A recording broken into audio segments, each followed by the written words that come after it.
লালু ভাই, এটা আপনি কার কাছে নিয়ে এলেন? ওনারে চিনস না তুই?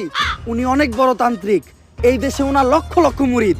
উনি নতুন একটা বই লিখছে, বইয়ের নাম শয়তান ধরার গর্জন। যেই বই পইরা নতুন কইরা লাখ লাখ মানুষ তান্ত্রিক হইতাছে।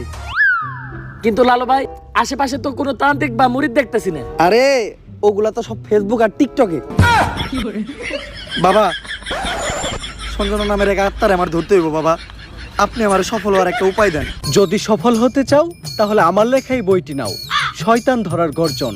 এই বইটি নেওয়ার সাথে সাথেই তোমার জীবনে থাকবে না কোনো অর্জন। আমি কথা দিয়ে কথা রেখেছি, শয়তান আসেনি তো ফিরে। আমি শয়তান তাড়ানো গল্প লিখেছি আমার সারাটি জীবন ধরে। আমি অন্ধকারে মোমবাতি জ্বালিয়েছি, তবুও পাইনি ভূতের খোঁজ। আমি ভূতের অপেক্ষায় ছিলাম, ভূত নিজেই হয়েছিল নিখোঁজ। শয়তান ধরার গর্জন, পৃষ্ঠা নাম্বার চুদলিংপং।